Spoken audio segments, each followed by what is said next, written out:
Welcome to the continued podcast adventures of Superhero Speak. But I think many of the people that love this character and that love superheroes in general have used these stories as inspiration to say, you know what, I'm going to do something good in the world. I'm going to make a difference like my hero when I was a kid. That is my fondest memory of it, because when you're doing comic books, you want them to affect people, right? You want people to care. You want to strike emotions, and I knew that Clone Saga was striking a lot of emotions. Can you imagine Pulp Fiction starring Goofy and Mickey Mouse? I can totally imagine that. I'm sure somebody's written that one too. Quarter pounder with cheese in France, Mickey? What? Boy, ale with cheese, Mickey. Yeah. I can totally. See? I would watch the hell out of that movie. Yes, I gladly sacrifice that my progeny to you, almighty Marvel beast. But Neil Adams is somewhere going, it's my time. How do you measure success? Hello, and welcome to a bonus episode of Superhero Speak. I am your host, Dave. And if you listen to the regular show, you knew this was coming. So, as you know, I was just at New York Comic Con, and while at New York Comic Con, I got invited to several press rooms. A press room is when a company is promoting a project. They invite a bunch of press to come to the room to talk to the talent who created said project. We sit at a table, ask questions round robin style to the talent one at a time, and it's a lot of fun. You get to learn a lot about the thing that they're promoting. This one was by Warner Brothers for Batman and Superman, Battle of the Super Sons, currently available on digital and Blu-ray wherever you purchase your media. So, the first up, we got to talk to Rick Morales. He is the supervising producer. He gave us insight to how the project got started and what the overall message of the movie was that they were trying to create. So, take it away, Rick. Well, we haven't started yet. We'll see. So I think maybe I can get things started if you'd like, if you're ready to go. Yeah. So in terms of DC versus Marvel and kind of what each company kind of does with their characters, Marvel kind of creates characters that we are now, like people we are now with superpowers, right? Mm-hmm. Whereas DC is kind of more icons and people we aspire to be. Mm-hmm. So it's kind of like more aspirational characters in some ways, right? Yeah, so do you think that, like, what are some of the specific ways in which this movie kind of supports DC's approach to characters? If that makes sense. Well, so, like, I don't, when I pitch this movie and when I think about making these things, I can't say that I really consider that as, like, a thing. It's like whatever the project is that I'm working on, I'm trying to find the angle that's most appropriate for that. Right. But for this one in particular, what I wanted to do was create something that was, like a family-friendly film that you don't really see too much anymore, like an Amblin type of thing, something that Spielberg might have made back in the day, or really, and we reference this is the Richard Donner Superman. So in my head, this sits with those, so that was my approach for this. Along those lines, mentioning Donner Superman, when you're concentrating on Jonathan and Damian as to Bruce and Clark, how do you approach the characters that way? People aren't going to be as familiar with those versions of the characters. Well, so for me, like, I love the character of Superman, and when I first conceived this idea, obviously I'd read the comic books and was like, this is great, like, this is a great approach. I thought when it first started a way to approach Superman, like, what's Superman as a dad, but then in thinking about that, it became pretty clear to me early on that, like, you know what, it's really about Jonathan. This movie in particular is really about Jonathan. And then the Super Sons comics came out, and you're like, yeah, of course, that's what it is. That's really what it is. So, for me, it was like trying to find an in to Superman, to do a take on Superman that maybe hadn't been seen before. But that was something that I felt was more classic, like Christopher Reeve, type of vibe to it. But then once you start working on Jonathan and Damian, I really just wanted to make something that You know, I've got a son. This, for me, I wanted to make a movie for him. He's young at this point, but something that he could watch and hopefully react to in the way that I reacted to Superman when I was a kid and watched, you know, the Donner film. So that was kind of my take. I don't know if I answered your question. No, you did. That's good. When it comes to the personification of the Donner Superman, what do you feel is like the lasting legacy of that interpretation of the character? Well, so to me, it's like I don't know. I think it's a very classic interpretation of Superman. He's, you know, he does the right thing. He's good. You know, it's all the reasons that you've heard it time and time again from people like, you can't do Superman. He's too perfect or whatever. It's like, that's not true. There's room in this world to approach characters in that way and make them interesting. And I thought, you know, having the angle of him as a father. And then also, you know, having to impart his wisdom onto a younger generation might be a, you know, cool avenue to take him down. And, you know, to me, it's like even in this story, you see he's a good father, but, you know, he's got responsibilities and he maybe he's not there all the time. So he's not perfect, you know, but as far as, you know, what he embodies to me, like, I mean, we even said it in this film, and I think it might be the last time you ever hear it in any media, but he says truth, justice, and the American way, and that's the Superman that I was going for. So the dynamic between Superman and Batman, like their chemistry had to grow. Yeah. But with Jonathan and Kent, they're early on, so they're able to actually establish a friendship. How did you bring that to light in the movie from the comics to bring it to light? Well, I mean, so I think, you know, anyone that's really familiar with the Super Sons comic book will recognize pretty early on that we've basically taken that in spirit and kind of done our own approach to it. There were a lot of factors that went into that because, you know, obviously when it was introduced, like, I think that version of Superman and Lois were from an alternate reality. They came into the New 52, and there was all this stuff that was like, it's too convoluted. You can't have that in the beginning of the story. But the interesting thing about it was, like, well, I can just tell you straight off, when Damian was introduced in the comics as a character, as the new Robin in the Morrison run, I didn't really like him, to be quite honest. You know, I didn't like Damian. I was like, this little shit. Like, I don't know. He, you know what? To me, like, Tim Drake is the perfect Robin, and Damian he's just too, like, he's too bratty.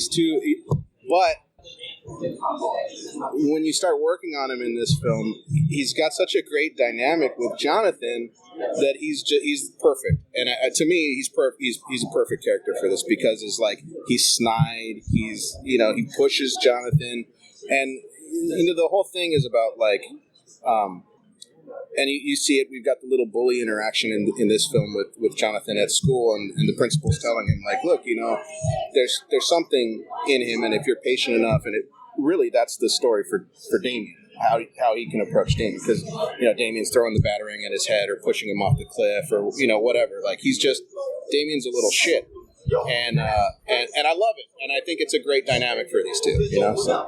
Do you think he was the missing piece of the puzzle for Damian?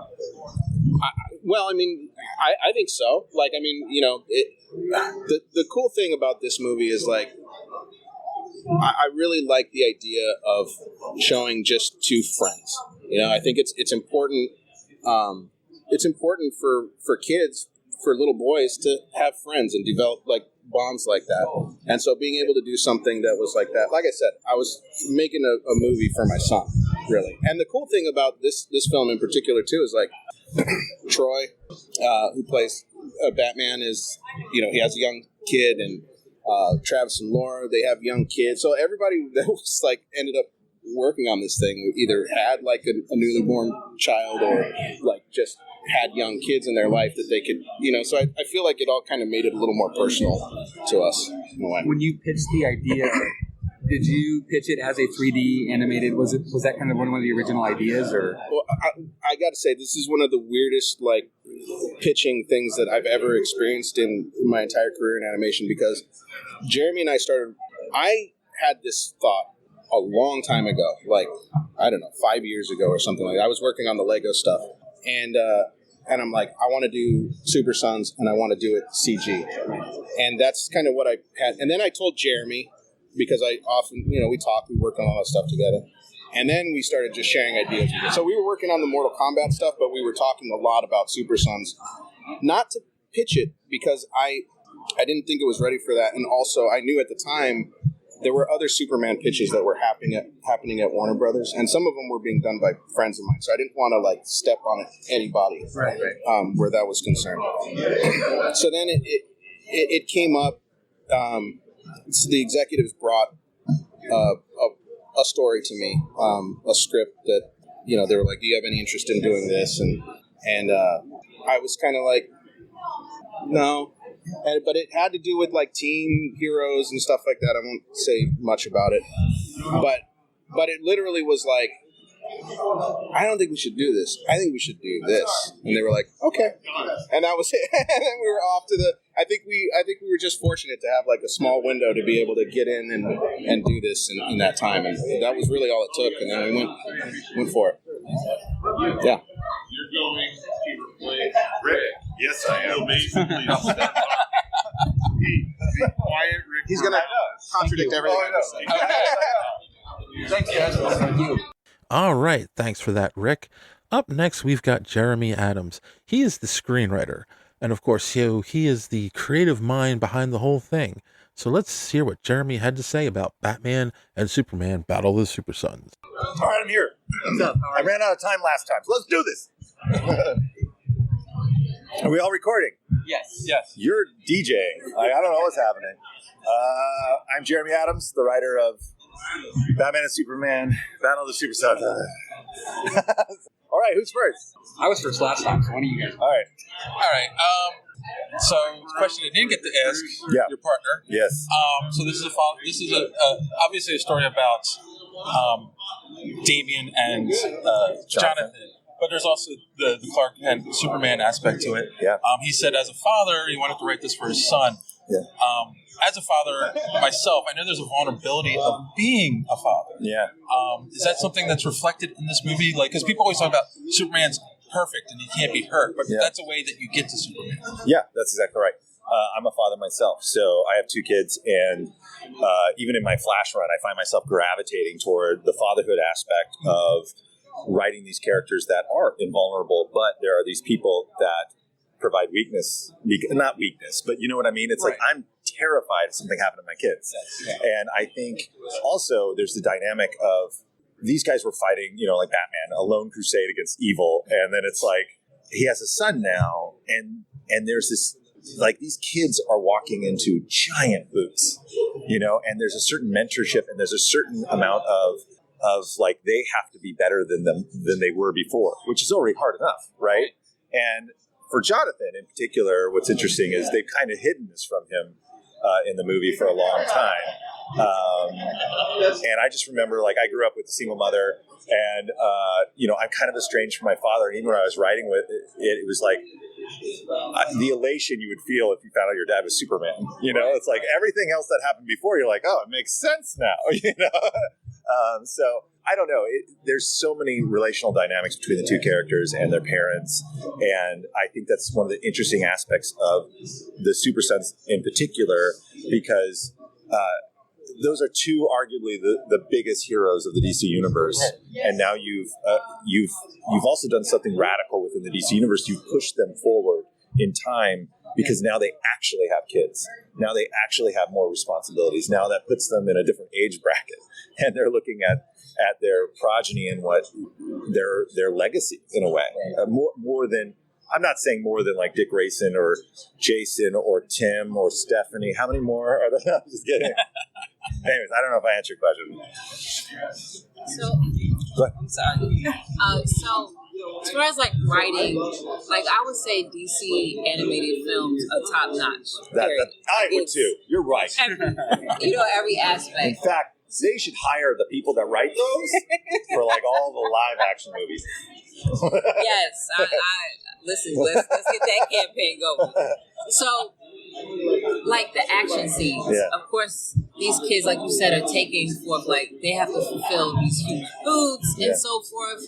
The kids is the next generation superheroes that's being highlighted versus, you know, the traditional Justice League. When you're writing scenes, like action scenes, how do you kind of correlate that with what you have to work with the animators and such? Like, how does Rick, I might have told you this, but I have a terrible tendency to overwrite action scenes because, as I mentioned, I have two speeds, like teeny bopper romance and like 80s action movies, and like it's pretty much ongoing, so I'll sit down and then I'll get really aggressively detailed about the action scenes.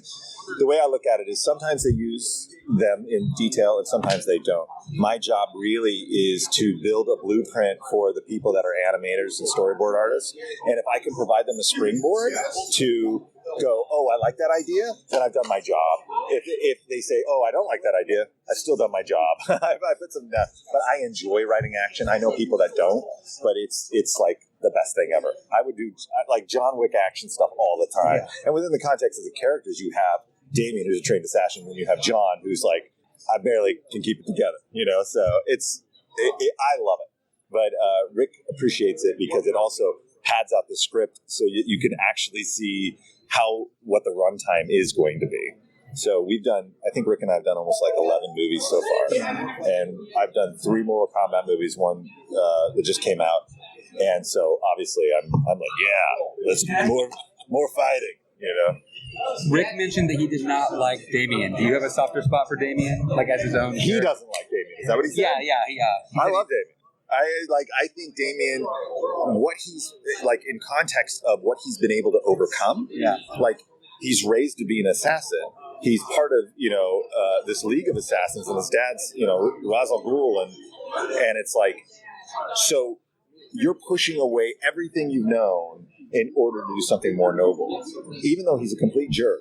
Yeah. But that's like, I mean, I don't know, like all the stuff I've inherited is, the terrible stuff. Yeah. You just can't, and the fact that he's overcome it, like the fact that he doesn't kill the Teen Titans, you know what I mean? Or it's like, that's amazing. Good for you. Like you've overcome. And I think of it more like, if you've ever been in an AA meeting or any of like recovery, it's like the fact that they're not drinking in a day is like, that's an amazing thing. So like for him, it's like the fact that you're not killing everyone is like a huge accomplishment. I can strength of character. Yeah. And I think that Jonathan sees that. I think like I've had friends of mine growing up that were considered, stoner metalheads or whatever, and everybody hated them. And I was like, these guys are rad, and the minute you extend that hand of friendship, suddenly those are the guys that have your back. Those are the guys that are willing to tear somebody apart on your behalf. Yeah.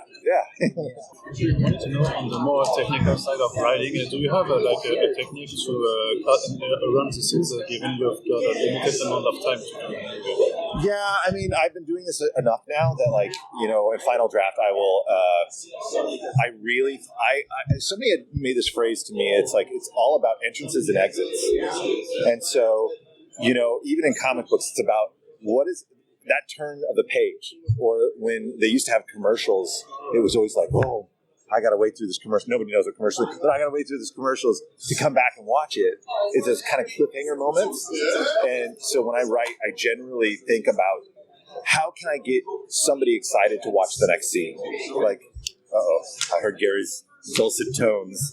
He's like a shark from Jaws. He's like, so the technical side, that's how I think. I think about everything like exits and entrances, and also about, in terms of scene work, what's just going to be exciting. I'm not let's just sit down and talk. I'm like, let's go. And somebody needs to get hit. Somebody needs to move. I want it to be exciting. Oh, yeah, I'm done. I didn't say nothing. Oh, he's blocking. But he hasn't told me to get up yet. Okay, I gotta go. Thanks, guys. Thank you so much. Thanks for that, Jeremy. Next up, we have Jack Griffo, the voice of Damian Wayne. And he tells us what it's like to play the biggest jerk of the DC universe. And so it was a lot of fun talking with him. Take it away, Jack. Good. Having fun. That's what it's about. That lens is so blue. Maybe it's reflecting off of this.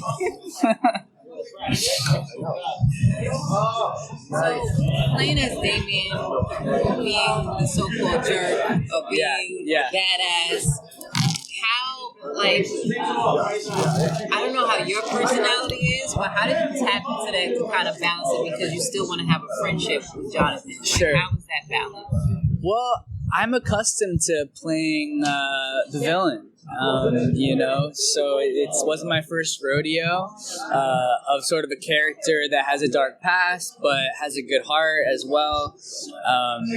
But it was really, really fun getting into the voice. I sort of obviously took from Batman and got into this kind of teenage, angsty, doesn't give a shit kind of attitude, But he definitely loves his dad, even though he comes from very dark means, raised by Talia al Ghul, obviously, and but I love that he wants to take the mantle of Robin, even though he has this different past, and wants to support his dad, and it was a really, really fun character to play. Yeah. So when you prepare for a role like this, do you immerse yourself in the comics just to kind of like familiarize yourself with the character, or do you kind of take the script on its own merits? Yeah, so I definitely started with the script. Read the script a couple of times, started with the voice, and then I sort of went into the origins of like where he grew up, how he grew up. I thought maybe he was, I didn't really know. I thought maybe he was raised by Bruce Wayne, but he obviously wasn't. And read a couple of the comics online, and tried to get a handle of this kid. And what I found was different from what I kind of thought going into it. But it was really cool, and he's definitely a cool character to play. But and a little bit of pressure for sure. Like, it's a really big iconic character, and I wanted to do a good job and at least have a pretty good handle of his origins and how he came to be, and a little bit about some story arcs going into it. I kind of read online mostly about some story arcs and stuff. So yeah. So Damian was a character who was created for a single story and was actually meant to die and never come back. The fans loved him, so he was brought back.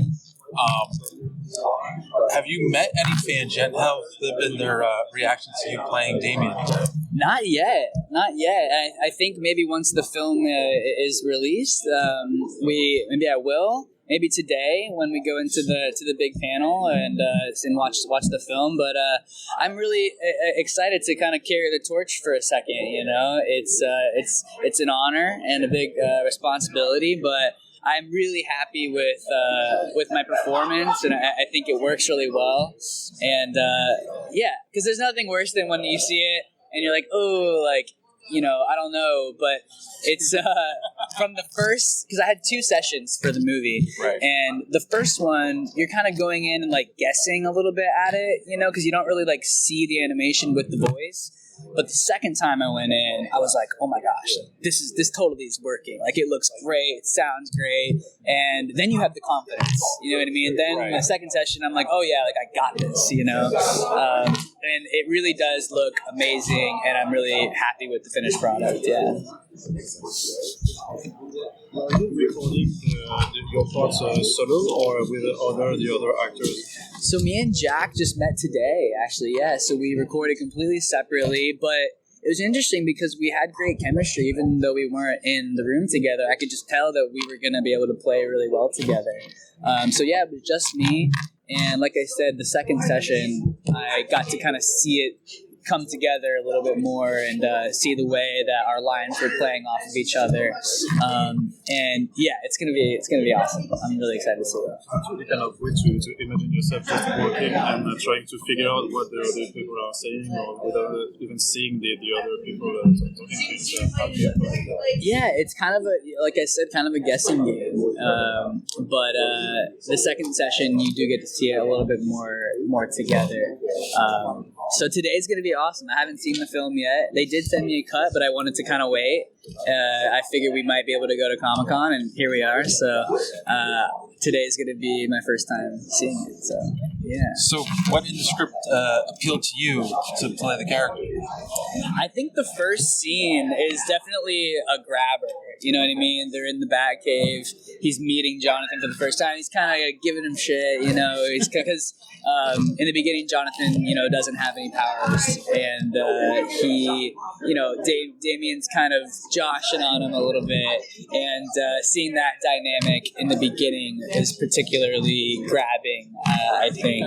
But the whole script is fantastic, and it's a lot of fun. It's hilarious, and it looks amazing, and I know kids and adults are gonna love it. Yeah, my little 7-year-old nephew is actually coming in today, and it'll be really cool. He's never really seen me do what I do, right? So I think this will be a really cool first thing for him to like be a part of and come see what his he gets to see. Yeah, he's gonna love it. So I'm excited.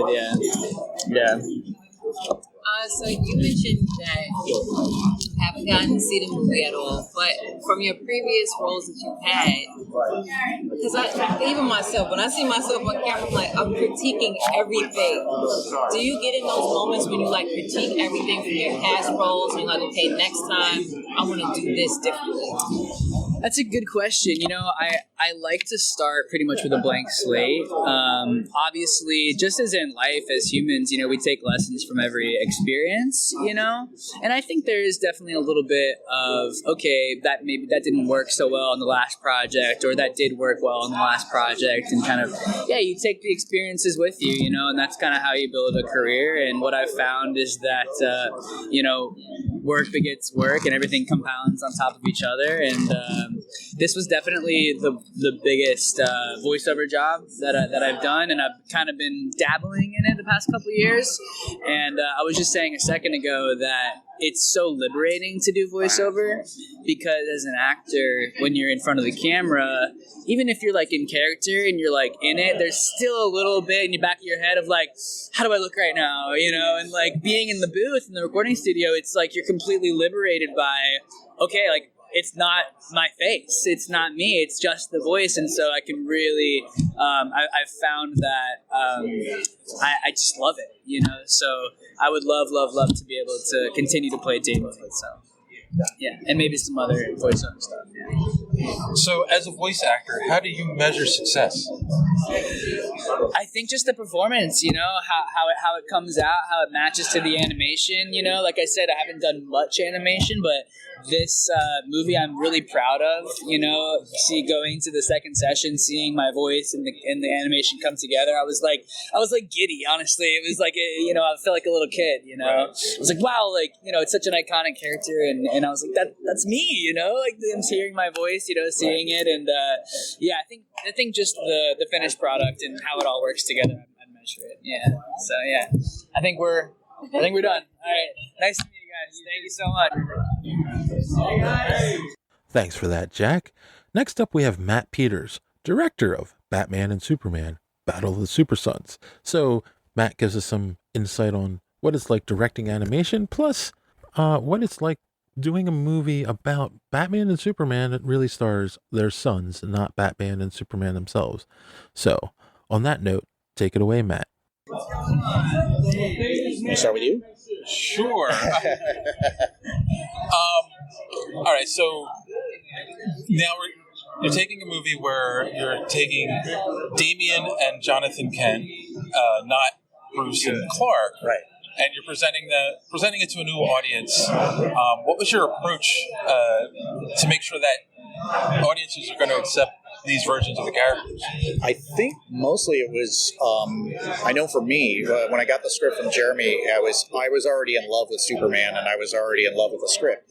So basically that's my starting point, was to start from Superman and Batman and what we know of those two characters, and then discover what Jonathan and Damian had within themselves. So we actually got to grow with those characters while we're making the movie. So we got to see Jonathan go through, childhood, or not childhood, but, teenage awkwardness, but then develop into superhero powers. And then you had Damian, who's in a world of superheroes. His dad is Batman. He already knows that. He's raised by Ra's al Ghul. And then him start to make a friendship. So you get to see him kind of entering into normal life. So it's kind of, each of them have like a reverse trajectory. And I think that interface of seeing the two of them, both those lives come together with our movie was like kind of what made it really interesting to see I guess where the sparks would happen, where the pops would occur. It's watching that crossover between those characters. Yeah. So with directing, like I mentioned earlier, the animation I love is different, especially what we normally see from DC animated films. What inspired the tone to have it animated that way, and also how do you direct in a way that something can be cartoony and can still give something serious at the same time? Yeah, that was definitely Rick's passion, I think. He really wanted to bring a CG, 2D kind of vibe to this movie, and it was something that I was super excited to work on. And we worked before he and I on Lego movies doing CG, so we knew some of the ins and outs technically of how to do CG, but what's different about this movie was the whole rendering, the fact that how it was going to look, and that was where we really focused our energies. We focused on design to make sure that those designs were really strong, that they would come off looking like the comic book and looking like the cartoon that we wanted it to be. And really, Rick just did an amazing job with our designers. He focused on that. For me, I was focusing on just making sure the story was told, accurately and emotionally. And then, and sometimes we would have to kind of look at things and make sure that things did not technically, get too out of hand. But generally speaking, design is where we focus a lot of that energy, because that's the last thing you guys see is you don't see all the mechanics of like layout and storyboards and things. You see those final designs. So that's where we focused. In the source material, the comics, they ended having the characters aged up. So we really don't get to see a relationship between Damian and John. However, with this, we're able to see a bit more of a relationship. Would we be seeing more the super powers books or super kids? Super kids? More super children, shall we say? I certainly hope so. I had a ball working on this movie. I really fell in love with these characters. I love Damian and Jonathan. I love seeing them together as a team. And so, it's something that I would immediately hop on another Super Sons if we were going to plan one, if we wanted to make one. It would be no hesitation at all. You'd see me on it.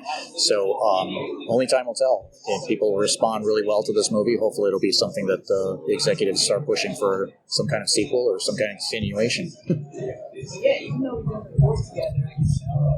What is directing an animated movie versus a live action? What are some of the major differences that people maybe don't understand when you approach a project like this?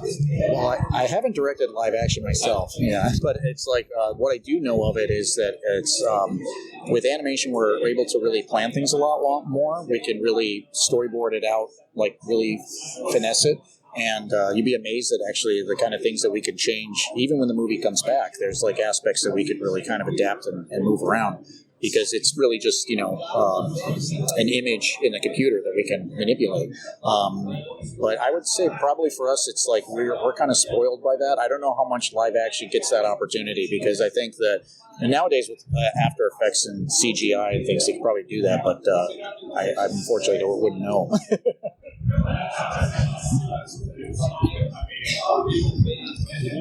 That in the last years, DC animated movies are quite short, limited to 1 hour, 10 minutes or 20. Are you fighting in some ways to get movies to be longer, or do you just pick with the length? They pretty much tell us that we have a window of time that we can aim for, and then there's also just a window of time of how much the budget will allow us to make the movie. So that's pretty much told beforehand. So what we end up doing, because almost always when we put these things together, it's a whole lot longer than it needs to be, and so we have to whittle it down. And I'll tell you honestly, nobody wants to do that. You'll sit there and look at it and you're like, no, we worked so hard, we made this just the way we want it, we don't want to touch anything, and then we cry and we wipe our tears away, and then we realize we have to.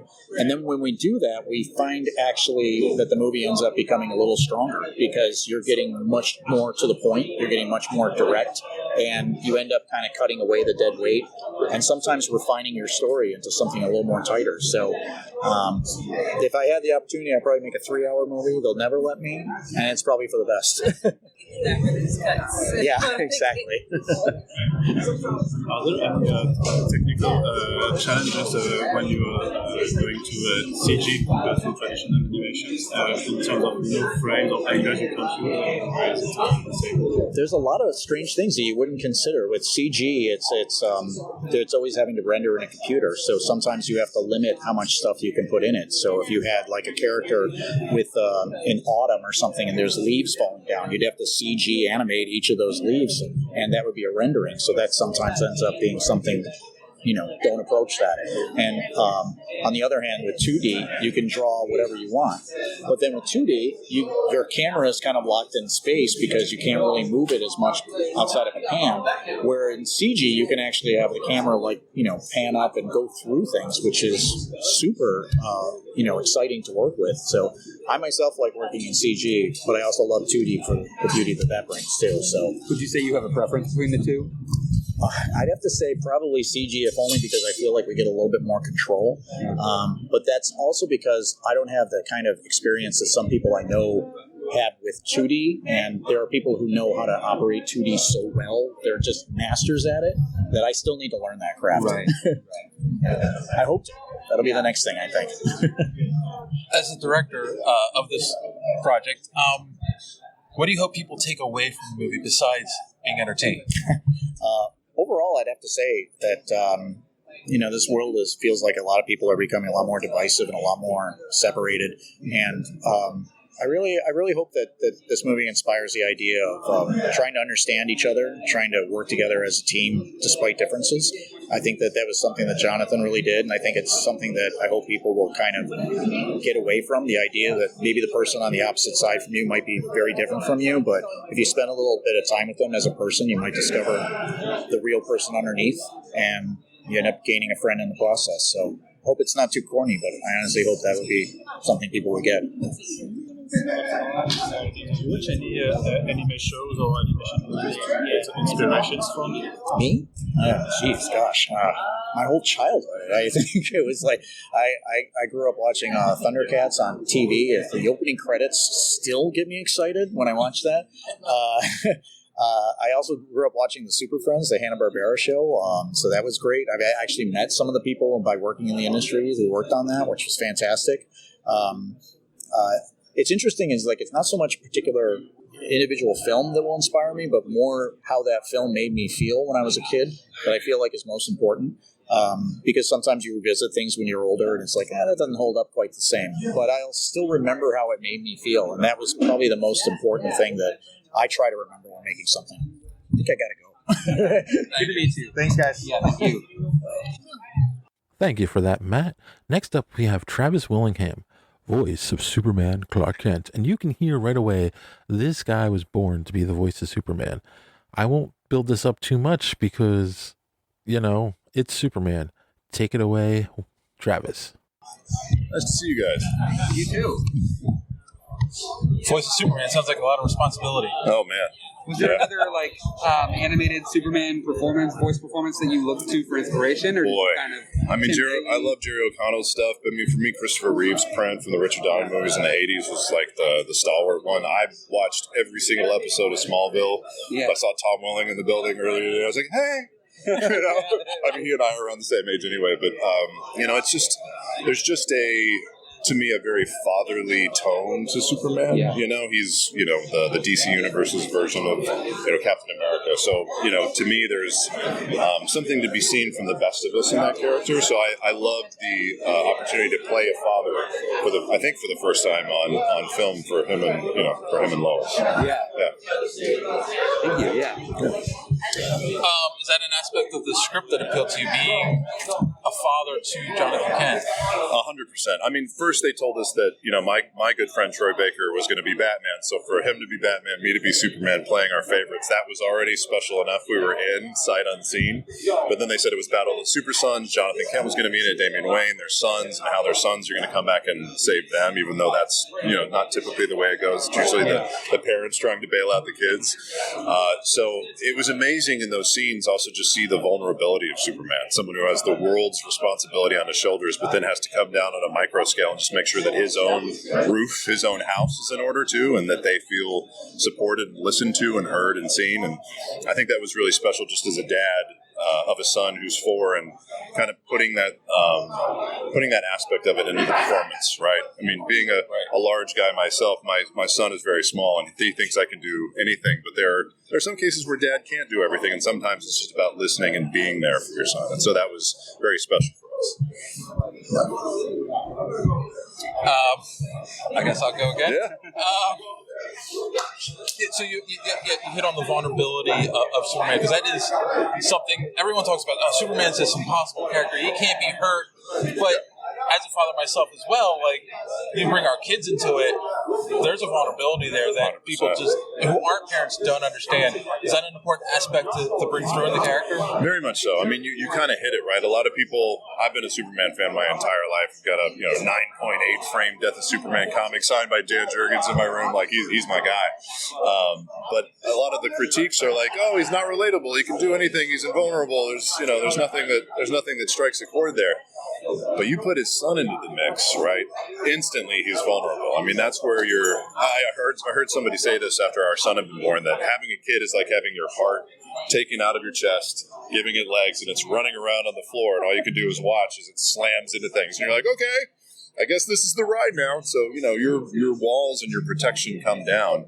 And I think that's so important, not just as an actor, but also as a father. And I think for Superman as well, to understand, I mean, he does a great job of taking care of the people of the world, right? But you also have to take care of your son. And it's not just about protecting from outward things. It's listening to things that are happening inside as well. Yeah. In recent years, we've been seeing a lot of portrayals of Superman as a father with the Lois and Superman series that's going on, as well as this movie and the Super Son series.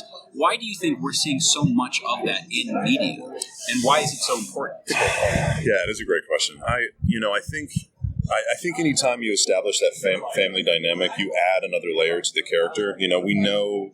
We've seen the story of how he discovers his powers, who he is young in life, how he has to hold back against anger as he's bullied in high school, what it's like moving into the big city. We know those stories, and they're really fun to watch as they're retold. But seeing him, commit to Lois, establish a family, and then have a son where, again, there are no rules, right? You can try your best, but it's all going out the window. One of the best some of the best parenting advice I ever got was keep your sense of humor, because it's all going to go wrong at some point. And so I think, it's funny just being able to watch them, and relatable, being able to watch them handle everything that comes with a son and the reintroduction of insecurities and through puberty and all those sorts of things. It's also one of the best quotes from the very first Superman movie, Marlon Brando saying, the son becomes the father and the father becomes the son. There's that cycle that's completed when you have a kid. So I think it's just an important layer for Superman, and also a great opportunity to watch a man that has everything in terms of abilities and expectations, come back to that starting point and start small again. Yeah. What can you say about the film's sense of humor? I mean, you were just talking about the movie sense of humor. I love the dry deliveries of Batman, right? Troy Baker just absolutely crushing, like, the lack of compassion as he's talking to Damian, but also just the deadpan deliveries as he and Superman are going back and forth. It's just pitch perfect. Plus, Jack and Jack crushed it. Yeah. I mean, their chemistry is fantastic. They both have these fantastic, charismatic, energetic reads that I think play both well for Jonathan, but also just the devious humor of Damian. It's so good. I'm such a Damian Wayne fan. It's not even funny. So I hope he doesn't. I hope Bruce Wayne doesn't recuperate or rehabilitate Damian too fast. Right. That edge from Talia al Ghul it's a plus. Yeah. So how has the dynamic between you and Laura, and then also Superman and Lois, having the same relationship, of course. How has that been? Do y'all ever like critique each other? Oh well, I don't critique her too much because I like being alive, but and she really doesn't critique me, but it always makes a difference hearing her performance because we obviously know each other, better than anyone. So I was interested to hear if there was like a Lois Lane performance or a voice that she might be affecting or putting on in it. It really wasn't. It was Laura. And so when I heard her, delivering lines about our son or even making like cracks back at Clark, it changes the way I perform, right? Like the veneer comes down, any semblance of Superman or Clark Kent goes away, I get on the defensive, just like any husband would do to a wife that's, coming after him. And it was just great. It was also amazing hearing that soft side as we were both, clearly thinking of our own son. And, I think it was just, it was a real joy to be able to do that. Yeah. Okay, another one. Yes. Tapping out. That's it? All right. Thank you, guys. Thank you so much. Appreciate you. Thank you for that, Travis. Next, we have up the interview I was most excited about. It's Jack Dylan Glazer. Most people are going to know him as Freddy from the 2019 Shazam movie, but he is playing the voice of Jonathan Kent in this adaptation. And it was such a great interview. I just wanted to point out it is so great to hear someone who's working in this industry, working with these characters who love it so much. He is definitely a DC fanboy, and it just warms your heart to see people who love these characters working on them. So without further ado, here's Jack Dylan Glazer. How you doing? Grazer, by the way. He messed up. How you doing, man? Doing well, thank you. Good. We've been going first most of the time. Yeah. I'll go first this time. Okay. So, just to say, I got to see it for the first time ever, and you was amazing in it. I just want to say Thank you. But how would you kind of translate from acting on camera to actually doing voice acting? Because I've heard from many who transition into voice acting that it's kind of tough. Would you say the same thing? No. I'd say it's so much easier. It is. You don't have to memorize your lines. That's the best part. You don't have to. I mean, if there's any challenge that's like, to point out, I guess it's that you don't have to use as much. There's no physicality involved, but I still do it. I still do the things like in the room. I'll be like the character jumps off the thing. I'll be like, ow. I'll punch myself in the arm. I'll do all the things. But the best part is that you don't have to memorize your lines. But I feel like also with live action, it's a whole different beast. Like it's not. I wouldn't even really. Everything I do is theatrics for me. So whether it's music, personality just goes through. Yeah, I'm unfortunately, but also in a good way. I'm kind of always characteristic. I'm always kind of an archetype or whatever. Like, whether it's in music or it's in skateboarding or whatever I do, I'm always bringing something more a theatric to it. So I don't know. Animation and live action I think are both extremely fun for me, but different. Yeah. So what about this script or the character of Jonathan Kent attracted you to the project? The word Superman and the word Batman and the word DC. Because I'm going to tell you guys a little secret. I never read the script, and I'll tell you why. I am a professional. I promise you that. But it's also I got offered this movie, and I was so floored with gratitude. I was over the moon, and I was like, I think so, yes. But they never sent a script. They just said, okay, Friday we'll do a recording session. So like the week passed, and I did a recording session, but they only did my parts. Like we only recorded my parts. We didn't go through the parts that I wasn't in. So from this movie, I just know the scenes that Jonathan Kent is in. So I'm really excited to see this movie today because I don't know what to expect. Is that like jarring for you, I guess, because you've never really had an experience like that before? No, I'm actually more excited now because I'm glad I don't really know. I mean, I know the ending. I do know that part. But I don't know. I'm really thrilled. I'm excited. Yeah. Jarred, sure. Yeah. So were you a DC fan before you started all this? I was just telling those guys over there. Yeah, I'm.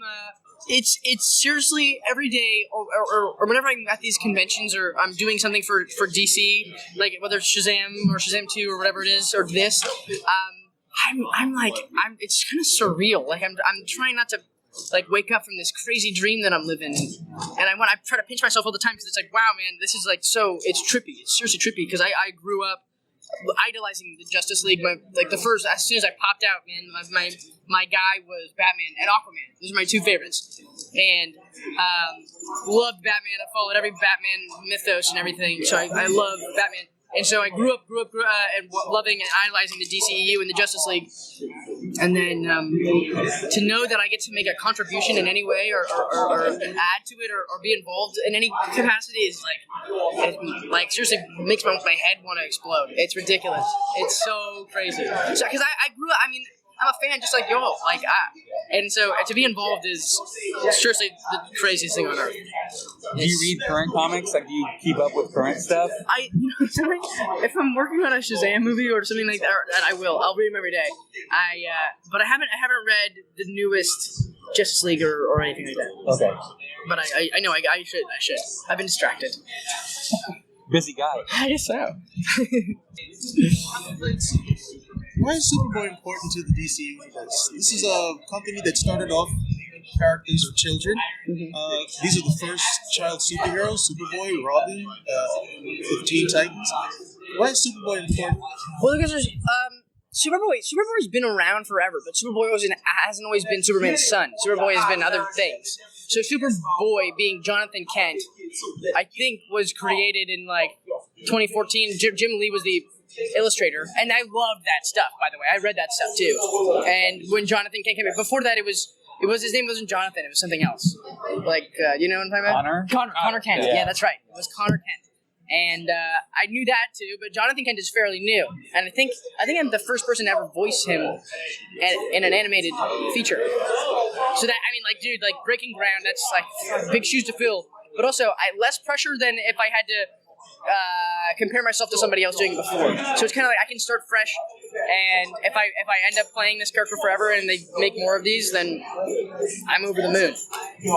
So when you were reading the source material itself on the way in there, were there little things that when you were reading it for yourself, you're like, I want to put this in here because that's what I heard in my head as I'm reading it? Oh yeah, totally. Well, there's it depends on it depends on the dynamic you have with the director, the relationship you have with the director, and luckily Matt, we had a great repertoire where he let I think a lot of the actors. I was talking to the other cast members about how it was with him and the very brief sessions we would have.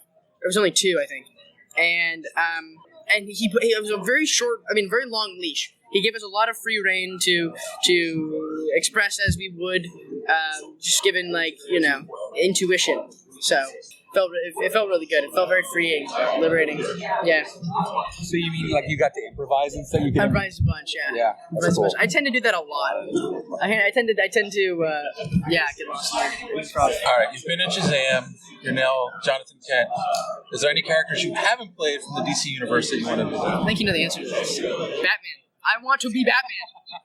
I'm going to say this forever. If I'm not Indiana Jones or Batman by the time I die, I haven't lived. Sorry, I'm so ungrateful. No, I want to play Batman. I want to play Batman. I'm going to kill it if I play Batman. I promise you guys. I would do so good. I'm kidding. Thank you. Okay. Thank you so much. Thank you guys. I appreciate it. Thanks for that, Jack. Now up, last but definitely not least, is Laura Bailey, voice of Lois Lane. So, fun little fact, Travis and Laura are actually husband and wife in real life, and they get to play Lois and Clark in this movie. Of course, I'm sure you derived that already with Travis's interview, but she expounds on that a little bit more in this interview. So, without further ado, take it away, Laura. The voice of Lois Lane. What's up? Treat her well.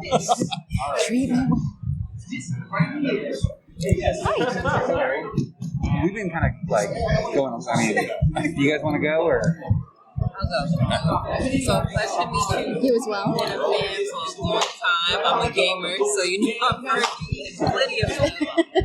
How is it going from even anime to movies and then circle back to animation? How has that journey been? You've been you're an OG in voice acting, right? So how has that journey been for you? You know, it's funny. I just realized earlier that I have been voice acting longer than Jack has been alive, which is what? I mean, man, when I started voice acting, I would have never, ever, ever dreamed that I'd be playing Lois Lane in a Batman and Superman film. Like, what? And alongside my husband, what? It's just, this project has been a fucking blast. Has been a blast. Yeah, I grew up with superheroes, so I don't know. How am I sitting here right now? I don't know. I don't know what's happening. So, we already asked your husband, what's it like working with him? It sucks. It's just terrible, every moment of it. No, it's awesome. We're just like jumping around, just so excited. And then the fact that Troy's playing Batman, like what? Troy's one of our best friends as well, so it's just stupid. This is all dumb. Yeah. And it's great because, you know, even though this is the pandemic and we all recorded separately, to have those people who are very, very close to me in those roles, I could hear them in my head. Even before they had recorded, I knew what they were going to do. So, yeah, it's great. So did it ever feel like work, or was it just all play? No, it's play. Yeah. Yeah, I'm trying to think of a moment that would have been hard or unhappy as we were like a doing hardship, it. yeah. No, it's a blast. Did you guys see the film yet? Am I allowed to say anything? No, I haven't seen it. There's some really fun stuff. Travis and I watched it a couple nights ago, and there's this like Lois moment that Travis went, "Ooh!" Like, so it's just fun. It's a lot of fun. So would you say playing Lois, of course you played so many different voices, you have like texture with each one of them. Would you say Lois is more connected with you because of course you're playing alongside with your husband? And of course the story of actually like connecting a family element and teaching like your son and like raising your son, of course it's Yeah, 100%. You know, to come at it from the perspective of motherhood. I just had fun. I thought 10 years ago that I could play a mom, and I've played a mom and other things, but to have a son now, it brings a whole different experience to it, and it comes from a different place. And there is a line in the film where she looks at Clark and goes, "We did good." And yeah, we did. When it comes to the role of Lois Lane, obviously the penultimate role is played by Margot Kidder. How much of her performance influenced you on your portrayal? I mean, she's my Lois, and she's always going to be in my brain as Lois. And I know that version of her influenced Jeremy a lot in the writing as well. So, you know, she's a firecracker, and she's capable. And so that was there, but I also was able to bring a lot of myself to it as well. You know, I always want to bring something new. You don't want to just lay down something that somebody else has already done. So, Lois has always been described as the heart of Superman. And it's a very important role within the DC universe because, again, people always talk about how invulnerable Superman is, but it's the people that he loves that makes him vulnerable. Yeah. Do you feel that was portrayed well in this movie? And what was your approach to being Lois? It's so funny, you know, the Man of Steel, and she can still tell him what to do. He's still scared of Lois. I think this movie shows another vulnerability for him, and seeing him as a father and her as a mother puts things into a different perspective for the two of them. There's a sweetness that Clark shows to John that I haven't seen in any other iteration of Superman, and it's really special.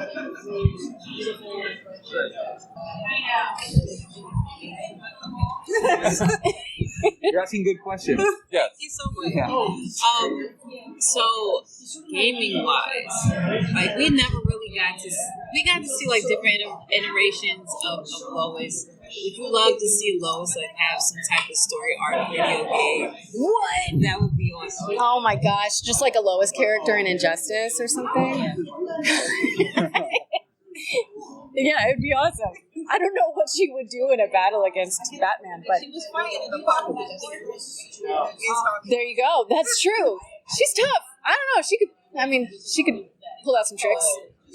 Superior intellect, you know. Yeah, right? She can outthink anybody. Yeah. So are you asked to do Lois Lane, or are you asking people to play a character? When you're going to projects, are you asking for roles, or do they? Oh, they usually would come to us to play them. Yeah, I'm sure I could ask if I could play things, but I don't know if people let me do it. I should give it a try, though. So is there any time that you Oh, yeah, certainly. There's been, projects that I have not been able to do or didn't seem like the right fit. But this one specifically, I jumped at the chance. I was very, very happy when they approached. Would you say because of this family focus that the movie stakes feel very high because it's a family at stake? Yeah, I just think, God, and I can't wait for you guys to see it. The relationship that you see between Damian and John, like to see both of them grow within the movie is so important. Yes, family stakes. I was like, I don't know what to say. I know. Yeah. It's tough. It's tough. I think the premiere's right after this, right? Are we leaving? Is this it? Are we going to get I one? think he's got one more. Oh, we're done? We're done. Thanks, guys. Thank you. All right. Well, that just about does it for this episode of Superhero Speak. I hope you had as much fun listening to it as I did making it for you. And don't forget to go check out Batman and Superman Battle of the Super Sons, available wherever you get your media from. I also want to give a special shout out to all the other reporters I was sitting with at the table. Unfortunately, I don't have all of their names except, of course, Peter Melnick. So you haven't done so already. If you're not already listening to the Marvelist or Geeky Sheet, go right now and listen to one of those great shows. He is the co-host of both of them. It was great to talk to him at the show. And if you are one of the other reporters, please, and you're listening to this, tag yourself in the post or reply on social media. Let me know so I can properly shout you out next time. So on that note, as always, boys and girls, I want to say thank you for listening, and don't let your cape caught in the door. Have a good week.